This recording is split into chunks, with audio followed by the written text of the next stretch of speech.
Good morning friends, नमस्कार। आप सबों का हार्दिक स्वागत है इस YouTube चैनल में।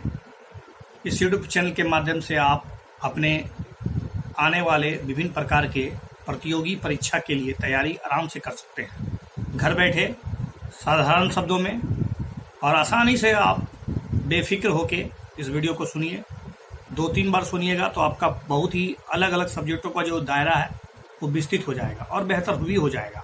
लेकिन शर्त है कि आप इस चैनल को लगातार देखिए। चलिए, जिन लोगों ने मेरे चैनल को अब तक सब्सक्राइब नहीं किया है, आप मेरे चैनल में जाकर सब्सक्राइब करें और साथ ही साथ अपने दोस्तों को बीच इसे शेयर करें ताकि इस चैनल में और भी लोकप्रियता हासिल हो। चलिए, सबसे पहला टॉपिक संसदीय विशेषाधिकार के बारे में मैं बताने जा रहा हूँ। संसदीय विशेषाधिकार, जिसको हम लोग इंग्लिश में कहते हैं पार्लियामेंट्री प्रिविलेज, संसद के दोनों सदन अर्थात लोकसभा और राज्यसभा, इसके अलावा उनकी समितियों, उनके सदस्यों द्वारा प्राप्त विशेष अधिकार, प्रतिरक्षा और छूट होती है। संविधान ने उन व्यक्तियों को संसदीय विशेषाधिकार भी प्रदान किए हैं जिन्हें संसद की कार्यवाही में बोलने और भाग लेने का अधिकार प्राप्त है। हालांकि उन्हें वोट देने का अधिकार प्राप्त नहीं है, मतलब अगर किसी बिल पर चर्चा हो रही है तो उसमें अगर वो भाग ले सकते हैं, कार्यवाही में बोल सकते हैं, मतदान नहीं भी करते हैं, तब भी उन्हें कुछ संसदीय विशेषाधिकार प्राप्त होते हैं। इनमें से जैसे कि भारत के अटॉर्नी जनरल, केंद्रीय मंत्री भी शामिल होते हैं। ठीक है। संसदीय विशेषाधिकार भारत के राष्ट्रपति को प्राप्त नहीं होता है, जबकि वह अभिन्न अंग है। किसका? संसद का अभिन्न अंग होने के बावजूद भी राष्ट्रपति को और इसी प्रकार राज्य में राज्यपाल को संसदीय विशेषाधिकार प्राप्त नहीं होता है। समथिंग एक्स्ट्रा अबाउट इट, तो I have to go for such it. Let's see detail में इसके बारे में समझ जाइए कि संसदीय विशेषाधिकार एक प्रकार छूट है, प्रावधान है, मतलब एक तरह से सुविधाएं हैं। ठीक है। और चूंकि अभी संसदीय विशेषाधिकार चर्चा में था तो इससे प्रश्न बन सकता है। मूलतः एक ऐसा विशेष अधिकार है जो प्रत्येक सदन में सामूहिक रूप से और सदन के सभी सदस्यों को व्यक्तिगत रूप से भी प्राप्त होता है। इस तरह के अधिकार संसद के अनिवार्य अंग के रूप में होते हैं। इन अधिकारों का उद्देश्य क्या है आखिर? कि संसद के सदनों, समितियों और सदस्यों को अपने कर्तव्य का बेहतर ढंग से, प्रभावी ढंग से, बिना डरे, प्रभावी तरीके से निर्वहन किया जा सके। निश्चित उन्हें शक्तियां मिले। संविधान के अनुच्छेद 105 जिसमें संसद के विशेष अधिकार, और संविधान के अनुच्छेद 194 जिसमें राज्य विधानमंडल के और उसकी समितियों को मिलने वाले जो विशेषाधिकार होते हैं, जो प्रिविलेज होते हैं, उनका जिक्र किया गया है। देखिए, इसे एक प्रकार का विशेषाधिकार समिति भी होती है। लोकसभा अध्यक्ष के द्वारा मनोनीत 15 सदस्य समिति द्वारा लोकसभा के अध्यक्ष के माध्यम से ही संदर्भित किए जाने वाले सदन के विशेषाधिकार के हनन के मामले में जो परीक्षण किया जाता है और उसकी सिफारिश की जाती है, उसके लिए मतलब एक विशेषाधिकार होता है। राज्यसभा के विशेषाधिकार में 10 सदस्य होते हैं जिन्हें सभापति यानी राज्यसभा के सभापति द्वारा मनोनीत किया जाता है। देखिए, इसके बारे में और कुछ जान लीजिए कि विशेषाधिकारों का क्लासिफिकेशन भी किया गया है। विशेषाधिकार का वर्गीकरण। संसदीय विशेषाधिकार 2 प्रकार के होते हैं, एक व्यक्तिगत होता है और एक सामूहिक होता है। व्यक्तिगत अधिकारों का उपयोग संसद द्वारा व्यक्तिगत रूप से किया जाता है, जबकि सामूहिक अधिकार का उपयोग संसद या राज्य विधानमंडल के सदनों के द्वारा उपयोग किया जाता है। सामूहिक विशेषाधिकार के अंतर्गत सदन की रिपोर्ट, वाद विवाद की कार्यवाहियों आदि के मामले में अन्य को प्रकाशन पर प्रतिबंध किया जा सकता है। इसके अतिरिक्त सदन की अवमानना करने पर उन्हें दंडित करने, कार्यवाही से बाहर करने आदि की शक्तियां दी गई है। विशेष मामलों पर गुप्त बैठकें करना, सदस्यों के बंदी या उसकी मुक्ति और अपराध से जो सिद्धि, अपराध के संबंध में जो मामले हैं उसकी जानकारी प्राप्त करना, न्यायालयों को संसद की कार्यवाही में जांच करने का बोलना कि न्यायालय देखिए, आप हमारे कार्यवाही में जांच नहीं कर सकते हैं। कार्यपालिका हो या विधायिका हो, उसके अंगों में न्यायपालिका का हस्तक्षेप ना हो, इसलिए ये विशेषाधिकार भी दिया गया है। किसी सदस्य को प्राप्त व्यक्तिगत अधिकारों में जैसे कि सदन के सत्र के दौरान और सत्र के आरंभ होने के 40 दिन के पहले और सत्र की समाप्ति के 40 दिन के बाद तक कोई भी दीवानी मामला सदस्यों पर नहीं चलाया जा सकता है। लेकिन ध्यान रहे, ये केवल दीवानी मामलों पर है। आपराधिक मामलों पर इस प्रकार की कोई सुविधाएं प्राप्त नहीं है। संसद के सदस्यों को अभिव्यक्ति की स्वतंत्रता आदि प्रदान की गई है ताकि संसद में वो खुलकर बोल सकें। अब हम लोग जान लेते हैं कि संसदीय विशेषाधिकार और हनन और सदन की अवमानना। जब कोई व्यक्ति या फिर प्राधिकारी व्यक्तिगत रूप से संसद के सदस्यों अथवा सामूहिक रूप से सभा के किसी अधिकार और उसकी उन्मुक्ति का अवहेलना, मतलब एक तरह से नहीं मानता है या उन्हें चोट पहुंचाता है, तो इसे विशेषाधिकार का उल्लंघन कहा जाएगा। यह कृत्य सदन द्वारा दंडनीय होता है। इसके अतिरिक्त सदन के सदस्यों की आज्ञा ना करने पर या इसकी समितियों या इसके सदस्यों के पदाधिकारियों के विरुद्ध अपमानित लेख लिख देने पर विशेषाधिकार का उल्लंघन माना जाएगा। समान रूप से ऐसा कार्य या भूल से जो संसद किसी सदन के काम में बाधा या अड़चन डालती है, उसको भी हम लोग इसमें शामिल करते हैं। ठीक है, हालांकि इसकी कुछ सीमाएं भी हैं। देखिए, संसदीय विशेषाधिकार संसद के अनिवार्य अंग के रूप में मौजूद है, फिर भी इसके दुरुपयोग की संभावना से इसका इनकार तो नहीं कर सकते हम लोग। जैसे कभी कभी मीडिया द्वारा सांसदों की आलोचना करने पर इसका इस्तेमाल किया जा सकता है। विशेषाधिकार के उल्लंघन का कानून राजनीतिकों को स्वयं के मामले में स्वतः न्याय करने की शक्ति प्रदान करता है। इस तरह के उल्लंघन करने वाले व्यक्ति को उचित सुनवाई के अधिकार से वंचित कर दिया जाता है, तो निश्चित रूप से इस पर सोचा जा सकता है। इसके अतिरिक्त किसी सदस्य के द्वारा सदन की गई घोषणा या आश्वासन को विशेषाधिकार का उल्लंघन या संसद की अवमानना के रूप में स्वीकार नहीं किया जा सकता है। कानूनी कार्रवाई के विकल्प के रूप में इसके प्रयोग किए जाने की संभावना रहती है।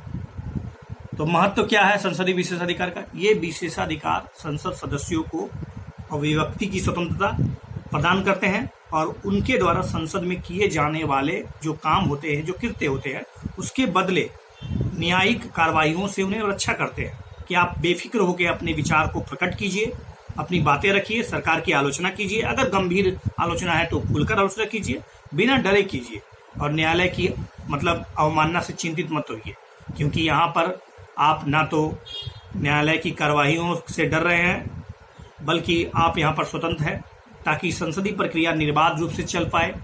संसद की गरिमा, अधिकार और सम्मान की रक्षा के लिए बहुत ही जरूरी है। ठीक है, ये प्रश्न यूपीएससी के मेंस में ऑलरेडी आ चुका है, बट संसदीय विशेषाधिकार को अभी तक फिर भी कहा जाए तो संहिताबद्ध यानी कोडिफिकेशन किया नहीं गया है, जो एक कहीं ना कहीं अस्पष्टता की कारण संसद के सदस्य लोग इसके गंभीर खतरनाक स्थिति में पहुंच जाते हैं। तो विचार योग्य है कि इस पर कोई संसदीय विशेषाधिकार का एक कोडिफिकेशन हो जाए, एक निश्चित मानदंड स्थापित किया जाए कि कौन कौन सी शर्तों में संसदीय विशेषाधिकार काम करेगा। ओके, नेक्स्ट टॉपिक है कि राज्यसभा की आखिर क्या भूमिका है हमारे लोकतंत्र में। पूरा डिटेल से बताऊंगा, एवरीथिंग विल बी क्लियर, और इसके बाद आपको किसी और दूसरे वीडियो को देखने की कोई जरूरत नहीं पड़ेगी। आपको पता होना चाहिए कि हमारे लोकतांत्रिक सरकार में शक्ति संतुलन के सिद्धांत पर कार्य करता है। ये जो लोकतांत्रिक सरकारें होती है, जिसमें शक्ति का संतुलन होना बहुत जरूरी है। किसी एक व्यक्ति के पास शक्ति नहीं होता है। इसके दृष्टिकोण को ध्यान में रखते हुए लोकतांत्रिक संसदीय प्रणाली में या संसदीय व्यवस्था में 2 सदनों का होना अहम है, जरूरी है। एक सदन लोकप्रिय इच्छा अर्थात लोकसभा जिसे कहते हैं, वो जनता की बातों को स्पष्ट करता है।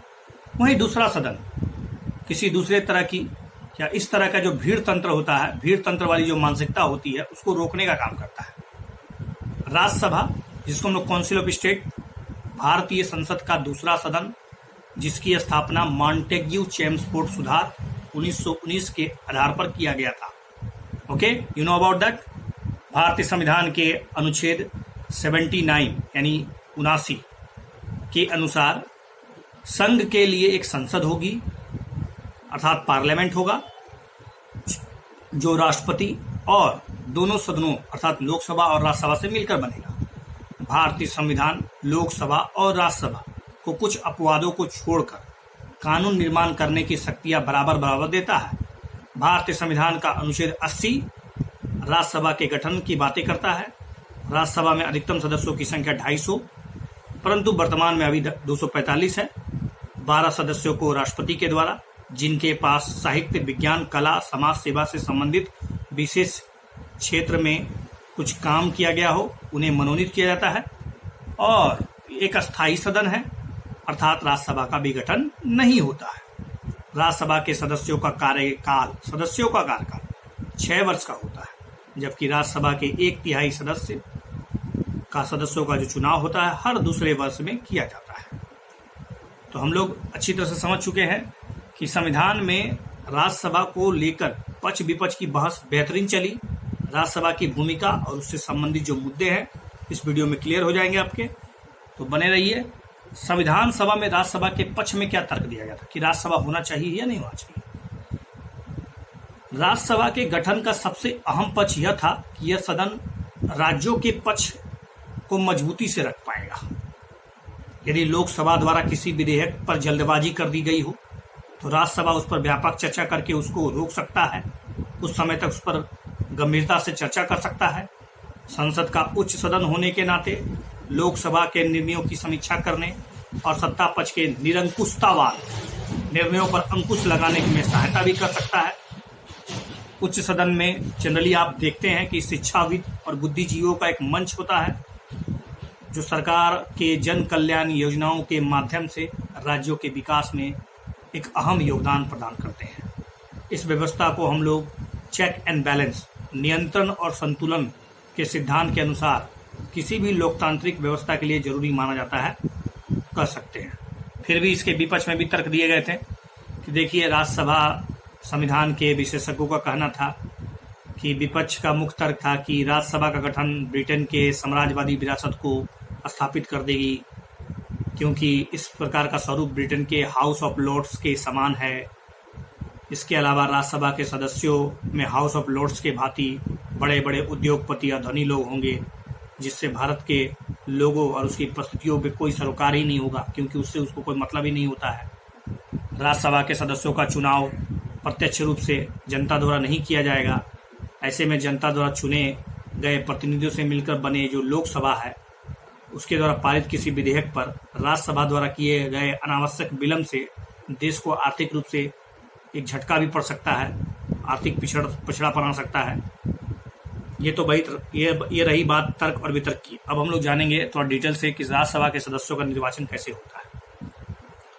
देखिए, राज्यसभा के सदस्यों का निर्वाचन अनुपातिक प्रतिनिधित्व पद्धति द्वारा, ठीक है, अनुपातिक प्रतिनिधित्व पद्धति द्वारा एकल संक्रमणीय मत के आधार पर होता है, लेकिन इसमें गुप्त मतदान प्रणाली का इस्तेमाल नहीं होता, ध्यान रहे। भारत में राज्यसभा, राज्य विधान परिषद, राष्ट्रपति और उपराष्ट्रपति का निर्वाचन एकल संक्रमणीय मत के आधार पर ही होता है। भारत में किन किन का चुनाव एकल संक्रमणीय पद्धति के आधार पर होता है, तो ध्यान रहे, राज्यसभा, राज्य विधान परिषद, राष्ट्रपति और उपराष्ट्रपति का जो निर्वाचन होता है वो एकल संक्रमणीय मत के आधार पर ही होता है। ये तो एक्स्ट्रा पॉइंट था।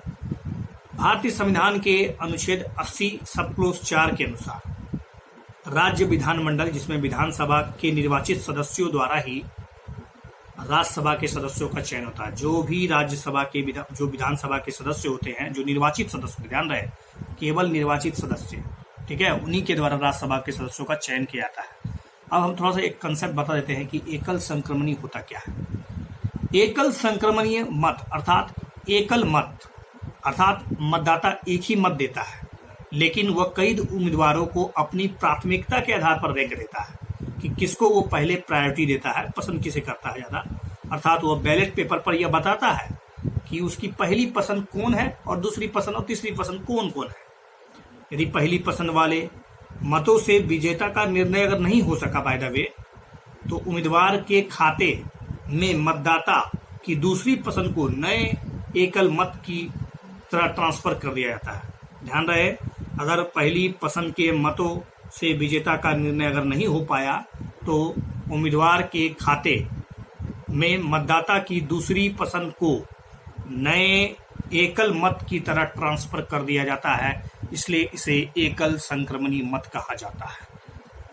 अगर आप राज्यसभा के सदस्य बनना चाहते हैं तो इसके लिए क्या क्या शर्तें हैं, अहर्ताएं हैं।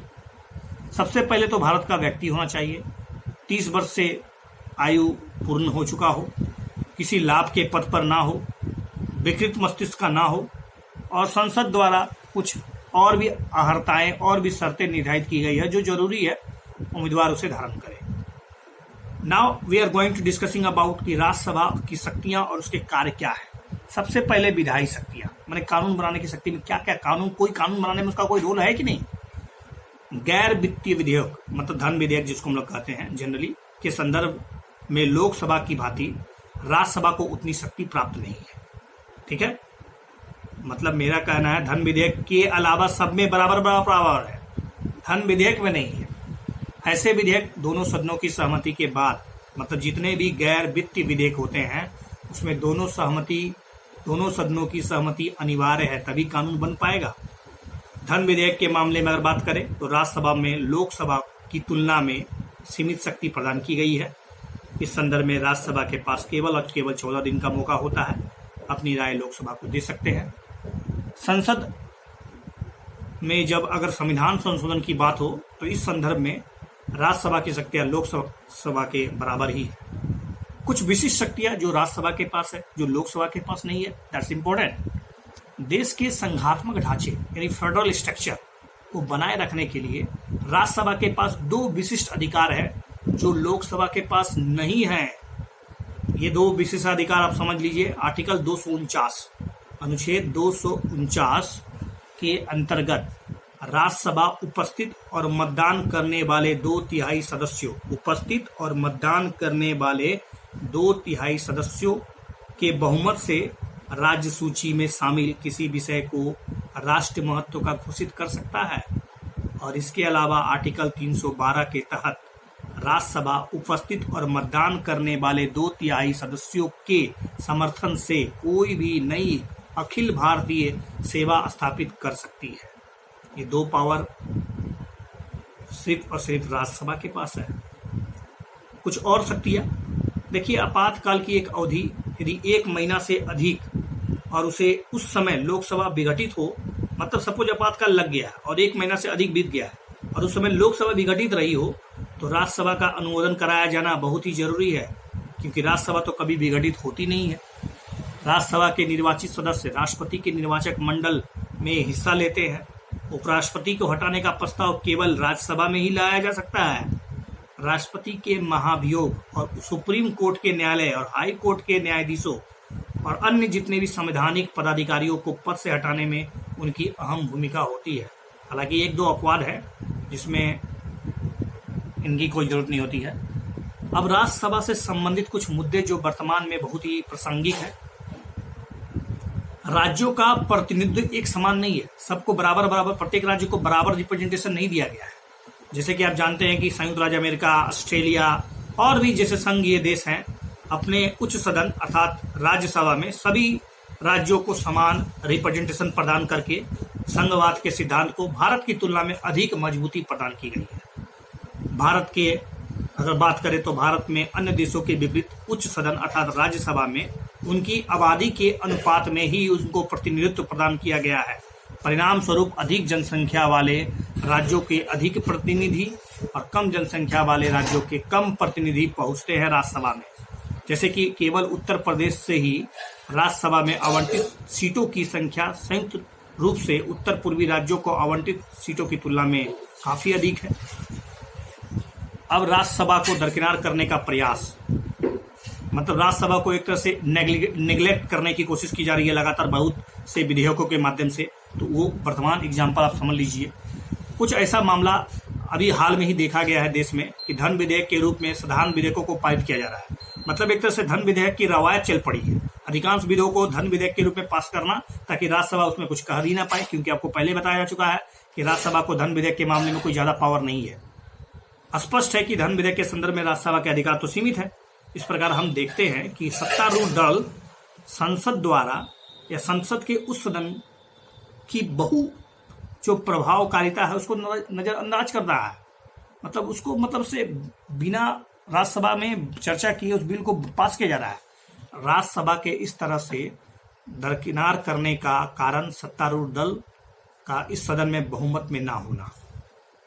इसे हाल ही में आधार विधेयक को धन विधेयक के रूप में पारित करने का लेकर देखा गया है। राज्यसभा में संघीय विशेषताओं में परिवर्तन।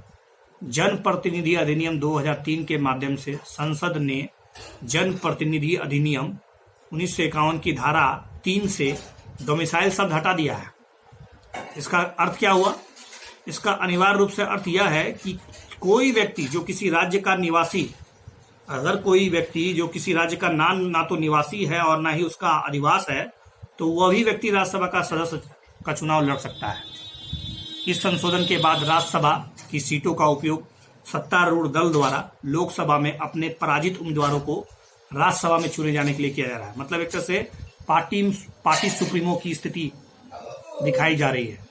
मनोनीत सदस्यों की न्यून भागीदारी, मतलब बहुत ना के बराबर।